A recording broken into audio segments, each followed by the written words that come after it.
नमस्कार, news room live देख रहे हैं आप और मैं हूं आपके साथ शिप्पन शर्मा और मेरे साथ है मेरी सहयोगी रूपाली शर्मा। तो चलिए बिना किसी देरी के शुरुआत करेंगे इस प्रोग्राम की, लेकिन पहले नजर डालेंगे अहम सुर्खियों पर। सबसे पहले बात करेंगे दिल्ली की, क्योंकि दिल्ली में जो विधायक दल की बैठक प्रस्तावित की गई थी आज यानी कि 17 फरवरी को, अब वो कैंसिल कर दी गई है।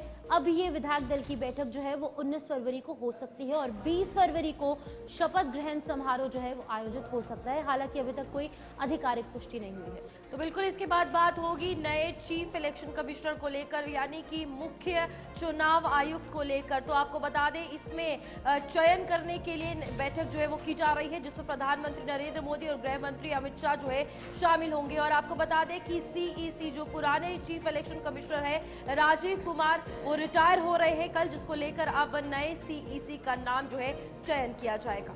तो बिल्कुल इसी बीच आगे बढ़ जाएंगे, जहां पर आज मुख्य चुनाव आयुक्त की बात की जाए, जहां पर आपको रूपाली ने बताया, लेकिन उसी बीच में आगे बढ़ जाएंगे। आज सुप्रीम कोर्ट में 7 अलग अलग जो पिटिशंस दायर की गई थी प्लेसेस ऑफ वर्शिप एक्ट के तहत, इस एक्ट के तहत जो है वो आज 7 अलग अलग सुनवाइयां देखने को मिलेंगी। और जो अलग अलग पिटिशनर्स थे उन्होंने जो याचिका दायर की गई थी, और आज इसी के चलते अहम दिन और सभी की नजरें जो है सुप्रीम कोर्ट पर टिकी हुई है। बिल्कुल इसके बाद बात होगी न्यू दिल्ली रेलवे स्टेशन पर भगदड़ हुई को लेकर। और यहां पर आपको बता दें कि जांच जो है वो और तेज करने के आदेश जो है वो जारी कर दिए गए हैं। यहां पर कहा गया है कि जितनी भी सीसीटीवी फुटेजेस है उन्हें संभाल के रखा जाए और साथ ही साथ हर एक पहलू से अब इस मामले को देखने की कोशिश की जा रही है, जिसको लेकर जांच और ज्यादा तेज कर दी गई है। तो बिल्कुल इसी बीच अब बात करेंगे आप संयोजक अरविंद केजरीवाल को लेकर। उनकी मुश्किलें जो हैं वो कम होने का नाम नहीं ले रही, लगातार बढ़ रही है और आज सोनीपत कोर्ट ने उन्हें तलब किया है और मामला क्या है वो आपको बताएंगे।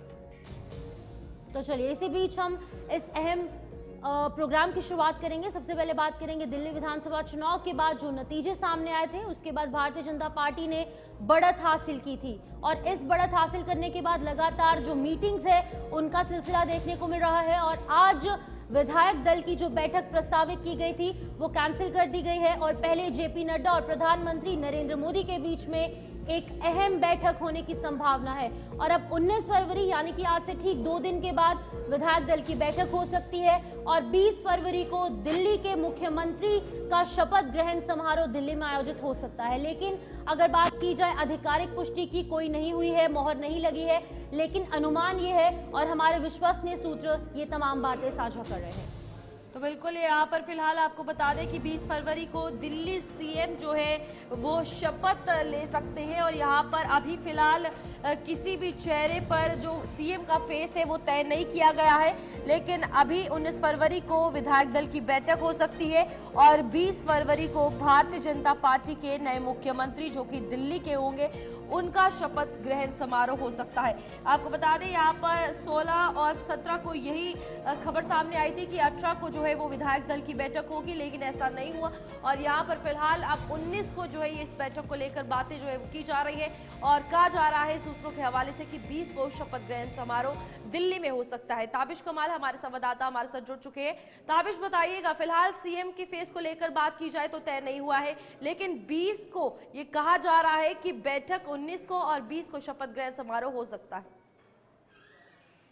अब बिल्कुल देखिए, चूंकि ये तैयारी की जा रही थी कि विधायक दल की बैठक हो सकता है कि आज देर शाम देर शाम तक हो सकती थी, लेकिन अभी जो खबर मिली है, खबर के मुताबिक ये है कि आज बैठक नहीं होगी, बल्कि इस बैठक को आज फिलहाल टाल दिया गया है और ये बैठक 19 तारीख को होगी। हालांकि इससे पहले ये खबर आ रही है कि गृह मंत्री अमित शाह, प्रधानमंत्री नरेंद्र मोदी और राष्ट्रीय अध्यक्ष जेपी नड्डा की मुलाकात हो सकती है, जो कई मायनों में बहुत ज्यादा अहम मानी जा रही है। देखिए, दिल्ली में मुख्यमंत्री चेहरे को लेकर के लगातार बीजेपी का विचार मंथन जारी है। कई नामों पर लगातार चर्चा चल रही है। बीजेपी हमेशा चौंकाने वाले काम करती है। जिन चेहरों पर नामों की लेकर के चर्चा चल रही हो सकता है कि वो नाम ना हो, बल्कि पार्टी की तरफ से कोई और नाम इस बार सामने लाया जा रहा हो। हालांकि अभी तक तय नहीं हुआ है, चूंकि विधायक दल की बैठक नहीं हुई है। उम्मीद ये जताई जा रही थी कि आज पहले तमाम शीर्ष नेताओं की बातचीत होगी, सीईसी होनी है और ये सब होने के बाद में फिर विधायक दल की बैठक होगी। देखिए इस सब को लेकर के तैयारियां भी शुरू कर दी गई हैं।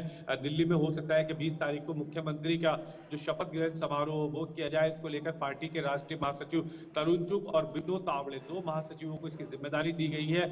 बहुत अहम रहने वाला है क्योंकि भारतीय जनता पार्टी 27 साल के बाद सत्ता में वापसी कर रही है। तो ऐसे में पार्टी इस कार्यक्रम को एक भव्य आयोजन के रूप में मनाने की कोशिश करेगी। कई राज्यों के मुख्यमंत्री, कई एनडीए शासित राज्यों के मुख्यमंत्री और बड़े नेताओं का जमावड़ा इस शपथ ग्रहण समारोह में हो सकता है।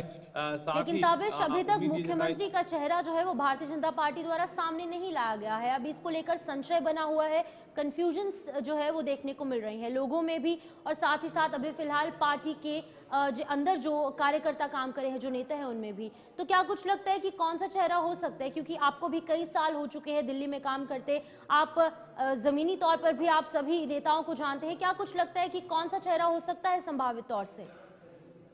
देखिए शिफन, मैं आपको बता दूं कि पार्टी इस बार जो है क्षेत्रीय और जो भाषाई समीकरण है उसको बिठाने की कोशिश करेगी। देखिए विधानसभा चुनाव में पार्टी पे इस बार पूर्वांचल बड़ी तादाद में वोट इस बार भारतीय जनता पार्टी को मिला है और ऐसे में बिहार के अंदर विधानसभा का चुनाव है, पश्चिम बंगाल में चुनाव है, तो कई महत्वपूर्ण राज्यों के अंदर विधानसभा का चुनाव होना है। दिल्ली से एक मैसेज देने की कोशिश की जाएगी।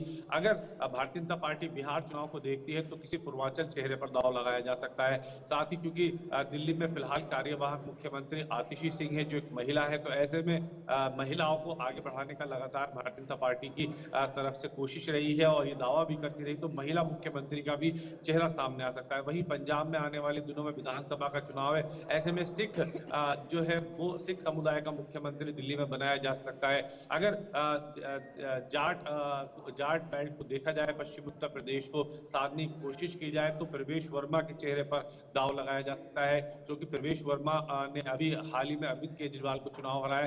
तो ऐसे में कई चेहरे हैं और कई समीकरण लगातार बैठ रहे हैं। ताबिश, तो यहाँ पर एक और सवाल है, जिस तरीके से भारतीय जनता पार्टी हमेशा प्रधानमंत्री नरेंद्र मोदी के चेहरे को लेकर मोदी फैक्टर चलाती आई है लंबे समय से, एक चेहरे के नाम पर। अब दिल्ली के मुख्यमंत्री की अगर बात की जाए, स्टेबिलिटी मेंटेन करने के लिए, लोगों के बीच वो चेहरा लाने के लिए कितना ज्यादा जरूरी है एक ऐसा नाम सामने आए कि लोग भी उसे जानते हो कि हाँ, जो मुख्यमंत्री चुना गया है वो सही है?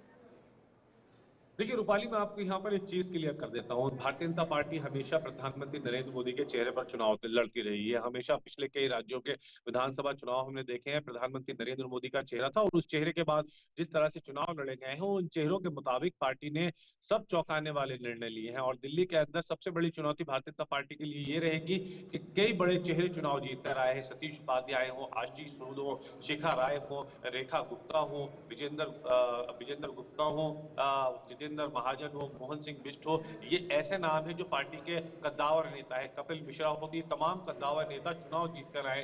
तो चुनौती यहीं से खड़ी हो जाती है कि इतने कद्दावर नेता चुनाव जीत करके पहुंचे हैं, तो किसको पार्टी इस बार दिल्ली की कमान सौंपे, क्योंकि हर नेता अपने आप में बहुत ज्यादा सक्षम और दिल्ली का एक जाना माना चेहरा है। तो ऐसे में इन जाने माने चेहराओं पे आखिर किस पे दाव लगाया जाए? अगर देखा जाए तो अगर क्षेत्रीय जातीय समीकरण बिठाने की कोशिश की जाती है तो वो कहीं ना कहीं संतुलन बैठाने की कोशिश की जाएगी। चूंकि भारतीय जनता पार्टी के लिए चुनौती सबसे बड़ी इसलिए सही साबित हो रही है कि बहुत सारे बड़े चेहरे चुनाव जीत कर आए हैं। ऐसे में किस बड़े चेहरे पर दाव लगाया जाए, किस क्षेत्रीय और जातीय समीकरण को साधने की कोशिश की जाए, यही बड़ी चुनौती है। अगर हम शपथ ग्रहण समारोह को लेकर बात करेंगे तो ये नहीं बताया गया है कि ये कब होगा। हालांकि विश्वसनीय सूत्र बता रहे हैं कि 20 फरवरी को हो सकता है, लेकिन जब 8 फरवरी को नतीजे सामने आए थे तो प्रधानमंत्री नरेंद्र मोदी पार्टी कार्यालय वो पहुंचे और यहाँ पर हजारों लाखों की तादाद में भारतीय जनता पार्टी के समर्थक पहुंचे थे। एक काफी भव्य ये कार्यक्रम देखने को मिला था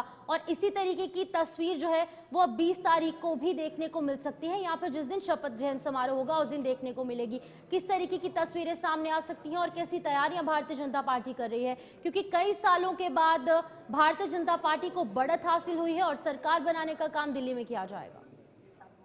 देखिए, एक भव्य आयोजन की तैयारी दिल्ली में की जा रही है। कोशिश ये की जाएगी कि तमाम जो राज्यों के मुख्यमंत्री हैं, एनडीए शासित हो या भारतीय जनता पार्टी शासित राज्यों के मुख्यमंत्री हो, उन सबको दिल्ली में इस भव्य आयोजन में आमंत्रित किया जाए। साथ ही यहाँ से एक जो अपना शक्ति परीक्षण है, वो भी किया जाए। ये दिखाया जाए कि एनडीए का जो पूरा कुंभा है, वो पूरी तरह से एक साथ 27 साल के बाद भारतीय जनता पार्टी सत्ता में लौट रही है। तो ऐसे में एक भव्य आयोजन किया जाएगा और पार्टी उन तमाम नेताओं को दिल्ली बुलाएगी जो प्रवासी नेता थे, जिन नेताओं ने दिल्ली में दिन रात रह करके मेहनत की है पार्टी को जितवाने के लिए।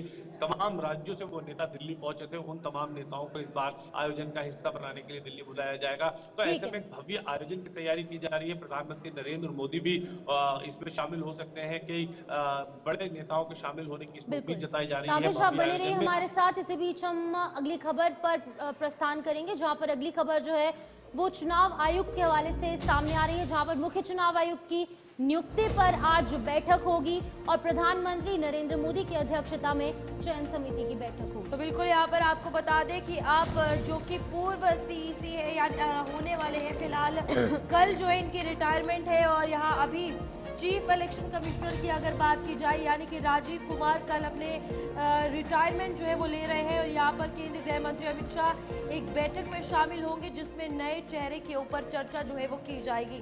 तो फिलहाल मुख्य चुनाव आयुक्त की नियुक्ति के लिए पीएम मोदी की अध्यक्षता में एक बैठक जो है वो की जाएगी आज और नए चेहरे को लेकर कि आखिरकार नए चीफ इलेक्शन कमिश्नर भारत के कौन होंगे उसको लेकर बात की जाने वाली है और यहाँ पर प्रधानमंत्री नरेंद्र मोदी की अध्यक्षता के साथ साथ गृह मंत्री अमित शाह भी इसमें शामिल होंगे।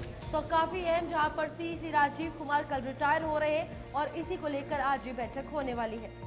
तो आपको बता दें कि मुख्य निर्वाचन आयुक्त राजीव कुमार के 18 फरवरी को रिटायरमेंट होने से पहले समिति की आज बैठक होगी, जिसमें कि प्रधानमंत्री नरेंद्र मोदी, गृह मंत्री अमित शाह और लीडर ऑफ ऑपोजिशन नेता प्रतिपक्ष राहुल गांधी भी इसमें भाग लेंगे। कानून के अनुसार सीईसी और ईसी की नियुक्ति प्रधानमंत्री की अध्यक्षता वाली एक चयन समिति की सिफारिश पर राष्ट्रपति द्वारा की जाएगी। तो एक नए इलेक्शन कमिश्नर की जो यहाँ पर खोज है वो यहाँ पर देखने को मिलेगी। फिलहाल कल जो है राजीव कुमार सेवानिवृत्त हो जाएंगे, उनकी जो यहाँ पर रिटायरमेंट है वो कल होगी। तो ताबिश एक बार फिर से हमारे साथ ज्वाइन कर चुके हैं। ताबिश, कल रिटायरमेंट होगी और आज रिटायरमेंट से ठीक पहले प्रधानमंत्री Narendra Modi, leader of opposition Rahul Gandhi और गृह मंत्री अमित शाह की इंपॉर्टेंट मीटिंग जो है वो होने वाली है। देखिए, बिल्कुल चूंकि सीईसी राजीव कुमार अब रिटायर हो रहे हैं तो ऐसे में अब नए जो चुनाव आयुक्त है उनकी नियुक्ति होनी है। दिसंबर 2023 में चुनाव आयुक्त अधिनियम पास किया गया था, उसके मुताबिक 3 सदस्यीय कमेटी बनाई गई है जिसमें प्रधानमंत्री नरेंद्र मोदी अध्यक्ष होंगे, नेता प्रतिपक्ष राहुल गांधी मौजूद रहेंगे, जो भी देश का नेता प्रतिपक्ष होगा वो उसमें नेता प्रतिपक्ष होने के नाते मौजूद रहेगा, साथ ही केंद्रीय कानून मंत्री रहेंगे और एक और केंद्रीय मंत्री जो प्रधानमंत्री की तरफ से अधिकार है कैबिनेट मंत्री नियुक्त करने का, ये तमाम जो लोग हैं उस कमेटी का हिस्सा होंगे और ये मिलकर के नए चुनाव आयोग की जो नियुक्ति होनी है उस पर सलाह करके उसको हरी झंडी देंगे। तो ऐसे में देखिए दिसंबर 2023 में जो अधिनियम बनाया गया उसके बाद पहली बार देश के अंदर एक ऐसी कमेटी के गठन के बाद किसी चुनाव आयोग की नियुक्ति होने जा रही है।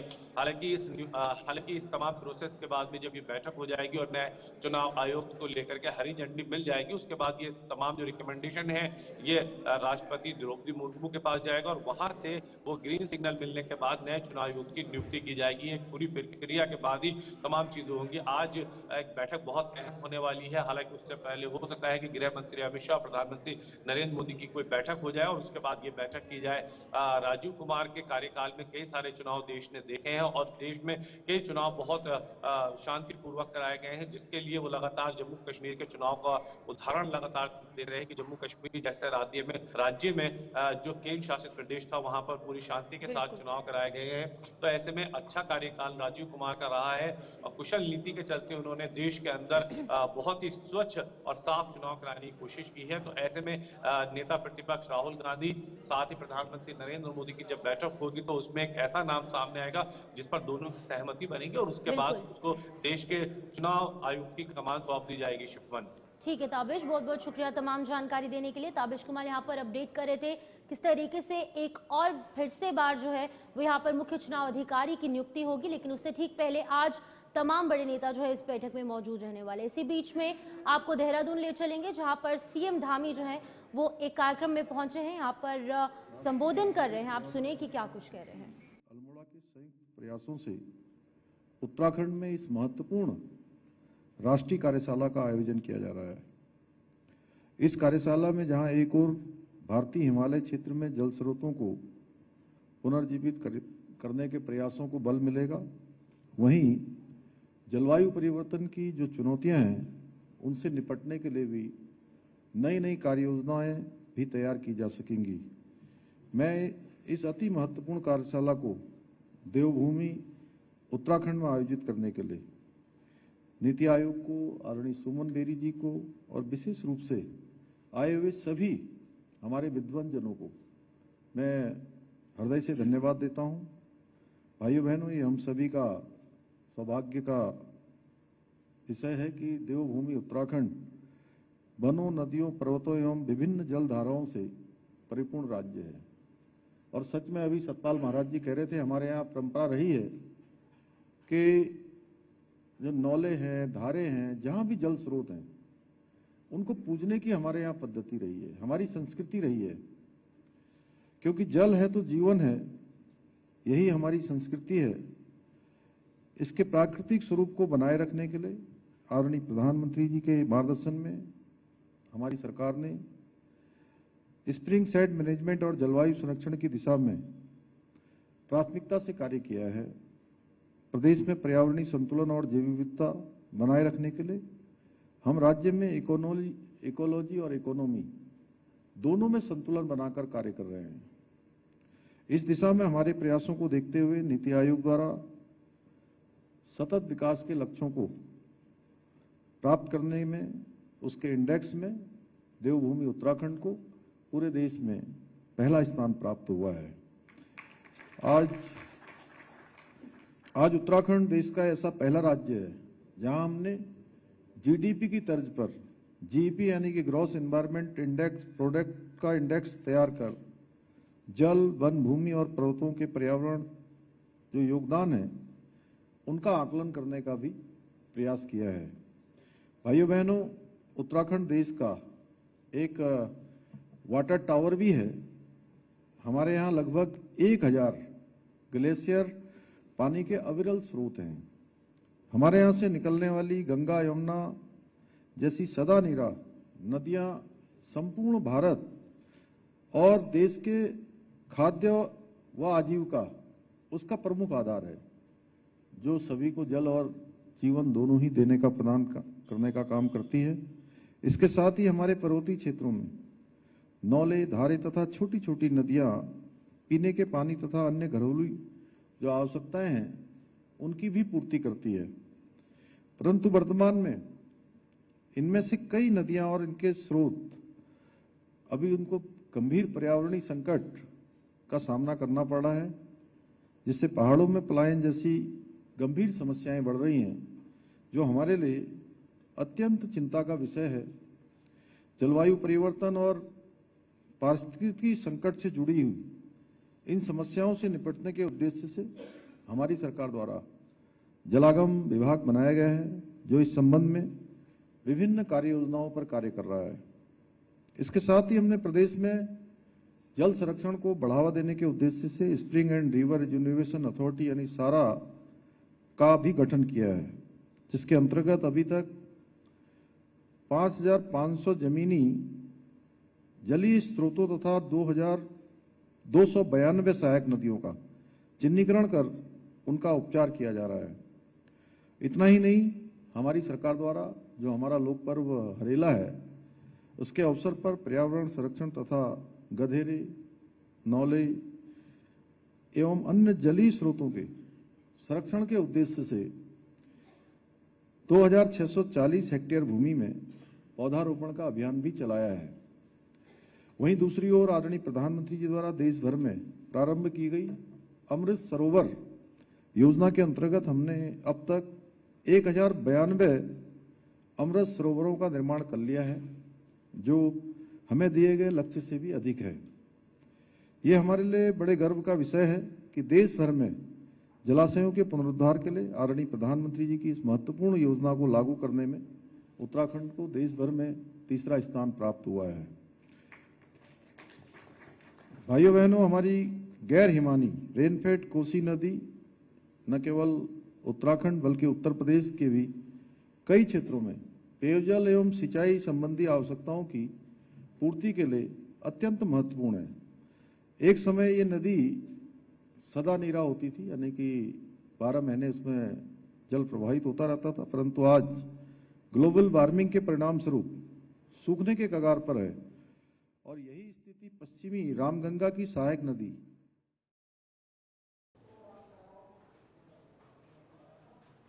तो अब सीधे हम लखनऊ की ओर रुख करेंगे, जहां पर सीएम योगी आदित्यनाथ जो है वो युवा उद्यमियों के साथ वार्तालाप कर रहे हैं। सुनिए किस तरीके से वो इन सभी युवाओं से बातचीत कर रहे हैं। करोड़ से अधिक श्रद्धालुओं ने आस्था की डुबकी वहां लगाई।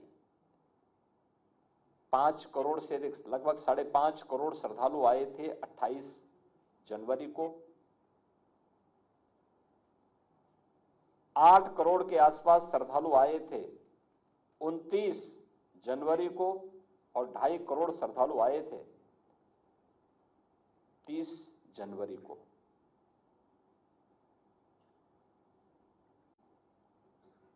सरकार ने अपने स्तर पर, केंद्र और राज्य सरकार ने मिलकर के जनता की बुनियादी सुविधाओं को ध्यान में रख करके कुछ कार्यक्रम भी किए थे। बुनियादी सुविधाएं उनको अच्छी मिले, प्रयागराज का इंफ्रास्ट्रक्चर अच्छा हो, कनेक्टिविटी अच्छी हो, मेले का विस्तार हो, संगम में जल की प्रचुर मात्रा उपलब्ध हो। इन सब पर पहले से एक्सरसाइज चल रही थी, लगातार एक्सरसाइज चल रही थी और अंततः वहां पर हम लोगों को ये सफलता प्राप्त हुई कि सारी व्यवस्थाओं को हम लोगों ने, कार्यक्रम को आगे बढ़ाने में सफलता प्राप्त की। और आज वहां पर, आज भी प्रातःकाल में जब 8 बजे रिपोर्ट ले रहा था तो तब तक 40 लाख श्रद्धालु केवल आज स्नान कर चुके थे और एक दिन भर एक क्रम चलता रहेगा। Railway station, airport, bus station, parking place सब भरे हुए हैं। मेला क्षेत्र पूरा भरा हुआ है, स्नान चल रहा है। ये क्रम, ये केवल एक आस्था को सम्मान देने का ही अभियान नहीं है।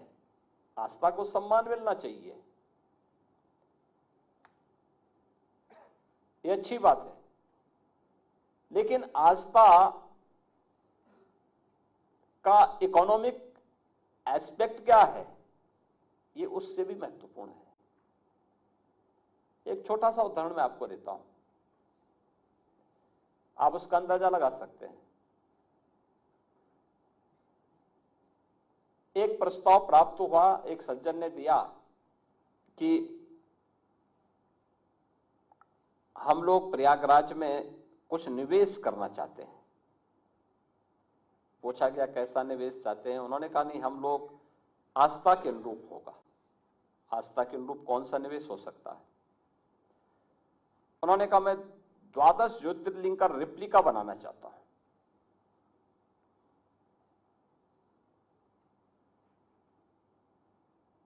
तो उन्होंने अपना एक मॉडल दिखाया कि हम इस रूप में करना चाहेंगे।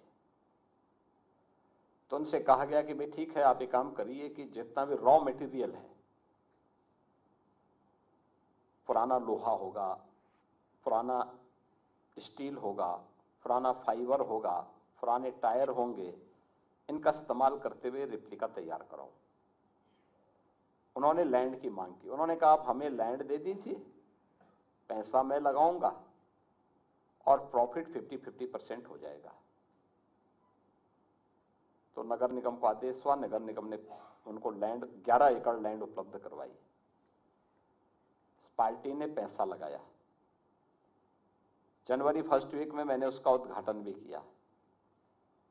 10 जनवरी से 31 जनवरी के बीच में वह संस्था 14 करोड़ लगाई थी। 14 करोड़ तो अपना कमा चुकी है, 14 करोड़ की प्रॉफिट कमा करके उसने नगर निगम को भी दिया है। आप तो सभी उद्यमी हैं, मैं पूछना चाहूंगा कि कोई निवेश आज के दिन पे ऐसा है क्या जहां पे आप जो मूल पूंजी लगाएंगे वो मूल पूंजी के साथ साथ उतना अतिरिक्त प्रॉफिट कमा करके वह आपको, यानी वो प्रोजेक्ट मात्र 21 दिन में उतना पैसा कमा ले। लेकिन ये स्पिरिचुअल टूरिज्म में संभव है और ये प्रयागराज में एक जगह में हुआ है। ऐसे ही लाखों लोगों को कार्य मिला है, उनकी आमदनी बढ़ी है और यह आमदनी अल्टीमेटली यूपी की आमदनी के साथ बढ़ने जा रही है। मेरा अनुमान है कि यह संख्या 60 करोड़ तक पहुंचती है तो मान के चलिए कि यूपी की जो इकोनॉमी होगी, 5 करोड़ से लगभग 5.5 करोड़ श्रद्धालु आए थे 28 जनवरी को। 8 करोड़ के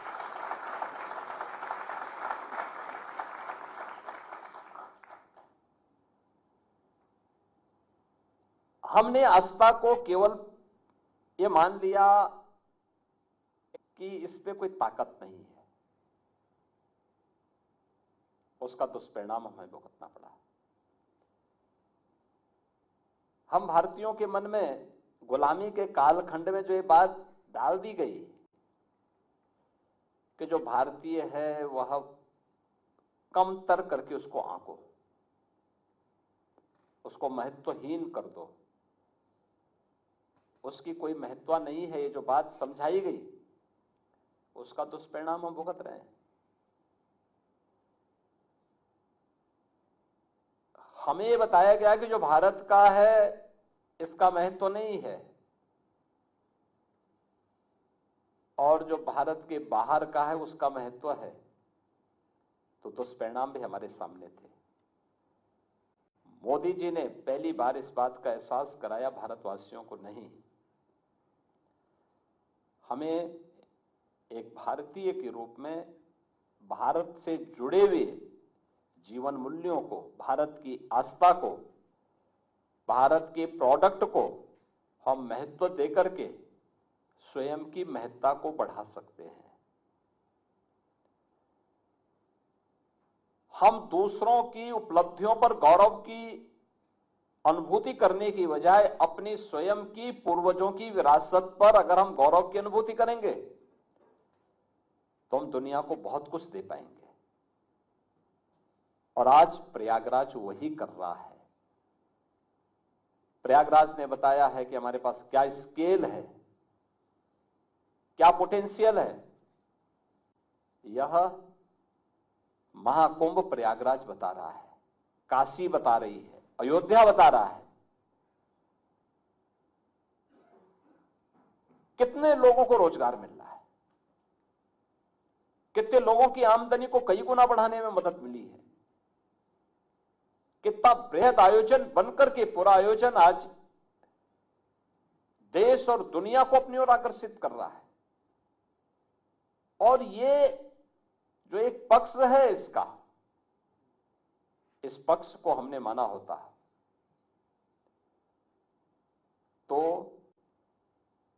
विदेशी सामानों से जो कभी भारत की मार्केट और बाजार भरे पड़े होते थे, ये नहीं होते। याद करना, हमने आदरणीय प्रधानमंत्री जी की प्रेरणा से 2018 में उत्तर प्रदेश के अंदर एक योजना लागू की, उसका नाम था वन डिस्ट्रिक्ट वन प्रोडक्ट का। ये उत्तर प्रदेश के अंदर परंपरागत एमएसएमई सेक्टर के प्रोडक्ट को हम लोगों ने मैपिंग की थी और फिर हर जिले के लिए एक प्रोडक्ट को आइडेंटिफाई किया। उसका नाम हमने वन डिस्ट्रिक्ट वन प्रोडक्ट रखा। हमने उसमें डिजाइनिंग में, हमने उसे पैकेजिंग में, हमने उसे टेक्नोलॉजी में, हमने उसको मार्केटिंग में मदद की। हमारा एक्सपोर्ट बढ़ा। यूपी ने देश को एक नया ब्रांड दे दिया।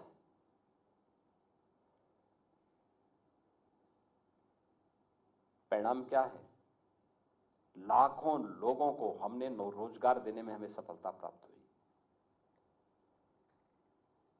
दीपावली, होली, विजयादशमी और अन्य पर्वों और त्योहारों में जो पहले गिफ्ट चीन से आए हुए प्रोडक्ट से यहाँ की मार्केट भरी होती थी, आज वो सब समाप्त। आज वन डिस्ट्रिक्ट वन प्रोडक्ट का ही जो हमारा प्रोडक्ट है वही लोग गिफ्ट में देते हैं और हर व्यक्ति अपने घर में उसको रखने के गौरव की अनुभूति भी करता है।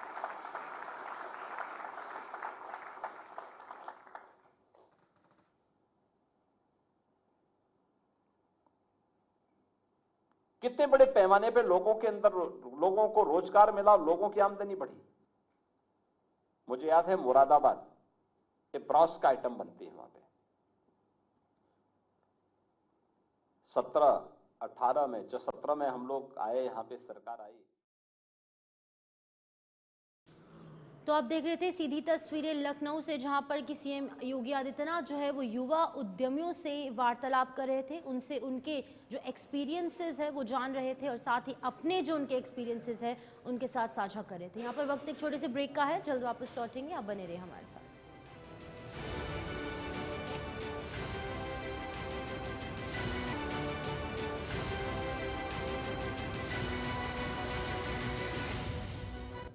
तो चलिए, स्वागत है आप सबका। इस ब्रेक के बाद आगे बढ़ जाएंगे, बात अब सुप्रीम कोर्ट के हवाले से करेंगे, क्योंकि आज सुप्रीम कोर्ट पर गहरी नजर सबकी रहेगी और आज काफी अहम दिन है जहां पर कि सुप्रीम कोर्ट में आज अहम सुनवाइयां देखने को मिलेंगी। इसी बीच आपको ये भी बता दें कि सुप्रीम कोर्ट में आज 7 याचिकाओं पर सुनवाई होगी और ये मामला जो है वो places of the worship act से जुड़ी याचिकाओं का है। तो बिल्कुल यहाँ पर आपको बता दें कि 12 दिसंबर 2024 को पिछली सुनवाई हुई थी, जिसके बाद AIMIM चीफ ने कानून को लागू करने की मांग की थी, यानी कि असदुद्दीन ओवैसी ने ये मांग की थी और ओवैसी की याचिका के साथ 6 पेंडिंग याचिकाओं को भी जोड़ा गया है और सुप्रीम कोर्ट ने 1991 के प्लेसेस ऑफ वर्शिप एक्ट से जुड़ी 7 याचिकाओं पर सुनवाई जो है आज की जाएगी। और सुप्रीम कोर्ट ने आपको बता दें कि पूजा स्थल कानून से जुड़ी 7 याचिकाओं पर आज सुनवाई करेगा, जहां पहले एक याचिका ओवैसी की तरफ से थी और साथ में इसके 6 पेंडिंग याचिकाओं को जोड़ा गया था। तो बिल्कुल आपको ये भी बता दें कि places of the worship act 1991 की 6 धाराओं की वैधता पर दाखिल याचिकाओं पर चीफ जस्टिस द्वारा कई बार सुनवाई की गई है और आज एक बार फिर से इस पर सुनवाई होगी। उज्जवल कुमार हमारे साथ ज्वाइन कर चुके हैं, हमारे संवाददाता। उज्जवल, इस हवाले से बताइएगा कि ये places of the worship act क्या कुछ है और आज 7 अलग अलग जो पेटिशंस दायर की गई थी असदुद्दीन ओवैसी द्वारा भी इसमें जो है वो पेटिशन दायर की गई थी और 6 और पेटिशंस है, क्या कुछ पूरा मामला है, समझाइएगा।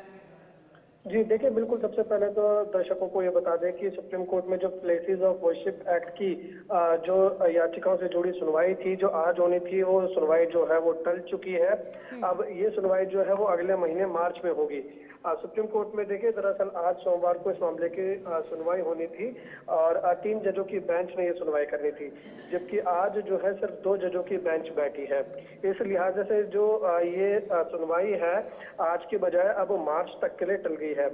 इससे पहले भी देखिए, अगर आप देखेंगे तो कोर्ट में याचिकाकर्ताओं की ओर से जो वकील पेश हुए थे, वरिष्ठ वकील इंद्र जय सिंह, उन्होंने जो है वो मेंशन कर सुनवाई की मांग करी थी और उन्होंने कहा था कि जो है इस मामले की जो है वो सुनवाई जल्द से जल्द जो है वो होनी चाहिए। और देखिए, जस्टिस संजीव खन्ना ने कहा था कि आज ही जो है प्लेसेस ऑफ वर्शिप एक्ट के खिलाफ जो है वो पक्ष और विपक्ष जो है दोनों अपनी की जो याचिकाएं हैं उनकी सुनवाई होगी। लेकिन आज 3 जजों की बेंच नहीं बैठी, आज सिर्फ 2 जज की बेंच बैठी। यही कारण है कि आज जो सुनवाई है वो टल गई है और अगली जो सुनवाई होगी वो मार्च में होगी। और इससे पहले वाली जो सुनवाई हुई थी वो आखिरी सुनवाई 12 दिसंबर 2024 को हुई थी। यहाँ उज्जवल, एक और सवाल है कि जो प्रश्न पूछे जाने हैं उसका भी महीना जो है अगला तय किया गया है और जिस तरीके से यहाँ पर याचिकाएं दायर की जा रही, क्या कुछ लगता है सुनवाई में अगले महीने तक का जो वक्त दिया गया है उसमें क्या कुछ निकल कर आ सकता है? देखिए बिल्कुल, अगर आप देखेंगे तो केंद्र सरकार की तरफ से जो है वो दाखिल उनको जो है वो अपना जवाब करना था, और केंद्र सरकार के जवाब के ऊपर ही जो है कहीं ना कहीं पूरा ये जो केस है उसमें ये रहेगा कि आखिर आगे जो है वो क्या होगा। आप देखेंगे तो 2020 से ही ये जो मामला है सुप्रीम कोर्ट के अंदर लंबित है। पिछली सुनवाई के दौरान भी जो है वो कोर्ट ने केंद्र सरकार से कहा था कि जवाब आए बगैर जो है केस को जो केस की सुनवाई है वो आगे हो नहीं सकती है। तो इसलिए जो है अभी तक जो है वो इंतजार किया जाता कि जो है वो केंद्र सरकार अपना उज्जवल, यहाँ पर लेकिन क्लैश इस चीज का आ रहा है कि एक तरफ जहाँ पर संविधान के अकॉर्डिंग अगर बात की जाए तो यहाँ पर जितने भी लोग हैं उन्हें अपना धर्म मानने की पूरी आजादी जो है वो दी गई है, लेकिन इसी के साथ यहाँ पर जो पूजा स्थल जैसा है वैसा ही रहेगा, उसको लेकर भी क्लैशेस जो है दिख रहे हैं। अब बिल्कुल देखिए, इसलिए जो मामला है वो सुप्रीम कोर्ट में गया है, और जो है कहीं ना कहीं असदुद्दीन ओवैसी ने भी जो है वो मामले में अपनी याचिका दायर की थी। और देखिए जो पेंडिंग पहले से 6 याचिका है, उन याचिकाओं को जो है वो असदुद्दीन ओवैसी की याचिकाओं के साथ जो है वो 2 जनवरी को जो है वो सहमति हो गई थी जोड़ने के लिए, और अब इन सब याचिकाओं की जो सुनवाई है वो आज होनी थी, लेकिन आज जो है वो सुनवाई हो नहीं पाई। जैसा कि हमने दर्शकों को जानकारी दी है, आज की जो सुनवाई है वो इसलिए टल गई क्योंकि 3 जज की बेंच आज नहीं बैठी, या सिर्फ 2 जज की बेंच बैठी है। अब अगले जो सुनवाई है वो मार्च में होगी, लेकिन तब भी देखना होगा क्या केंद्र सरकार अपना जवाब दाखिल करेगी या नहीं करेगी, क्योंकि पिछले 4 साल से जो है वो केंद्र सरकार समय मांगे जा रही है, लेकिन अभी तक केंद्र सरकार की तरफ से जो है वो कोई भी जवाब दाखिल नहीं किया गया, कोई भी रिपोर्ट नहीं दी गई है। ठीक है उज्जवल, बहुत धन्यवाद हमारे साथ जुड़ने के लिए और तमाम जानकारी देने के लिए। और इसी के साथ आगे बढ़ेंगे जहां पर यूपी को लेकर बात होगी, और आपको बता दें 18 फरवरी से यूपी विधानसभा बजट सत्र की शुरुआत हो रही है, और यहां बजट से पहले आज विधान भवन में सर्वदलीय बैठक का आयोजन जो है वो किया गया है। मुख्यमंत्री योगी आदित्यनाथ इसमें शामिल होंगे, क्योंकि यूपी के बजट को लेकर इस पे चर्चा जो है वो की जाएगी। फिलहाल यहाँ पर आपको बता दें कि सत्र को लेकर पुलिस जो है अलर्ट मोड पर है, और सुरक्षा व्यवस्था को लेकर भी सुरक्षा बलों की तैनाती की गई है, और विपक्ष का हंगामा जो है वो देखने को मिल सकता है, जिसके चलते पहले ही पुलिस वहां पर लगा दी गई है। तो स्पीकर सतीश महाना की अध्यक्षता में ये बैठक होगी, जिसमें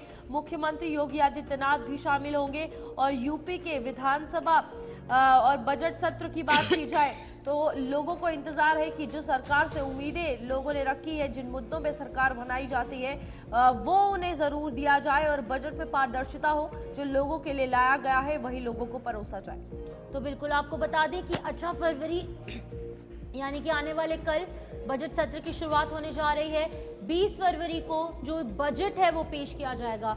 सभी की निगाहें इस पर टिकी हुई हैं, और ये मार्च महीने तक चलेगा, और 5 दिन के लिए ये बजट नहीं चलेगा, क्योंकि शनिवार और रविवार को नहीं चलेगा, और एक और जो वीकेंड है इसके बीच में आएगा, और एक महाशिवरात्रि का दिन। ये 5 दिन जो है ये बजट सत्र नहीं चलेगा, लेकिन उसके अलावा काफी हंगामेदार ये बजट सत्र उत्तर प्रदेश का होने के आसार जताए जा रहे हैं, क्योंकि अलग अलग मुद्दों को लेकर समाजवादी पार्टी और उसके जो सहयोगी दल हैं वो सरकार को घेरने की कोशिश करेगी, जिसमें कि बहुत ज्यादा अहम प्रयागराज महाकुंभ को लेकर भी सरकार को घेरने की कोशिश की जाएगी, क्योंकि 29 जनवरी को हमने देखा मौनी अमावस्या के दौरान भगदड़ हुई, और कई ऐसे हादसे भी जो है महाकुंभ के हवाले से जो है वो देखने को मिले, जिसके बाद कि अब काफी ज्यादा हंगामेदार ये सत्र देखने को मिलेगा, और मार्च महीने तक ये सत्र जारी रहेगा, और 20 फरवरी को बजट सत्र जो बजट है वो पेश किया जाएगा। रजा अब्बास हमारे साथ ज्वाइन कर चुके हैं।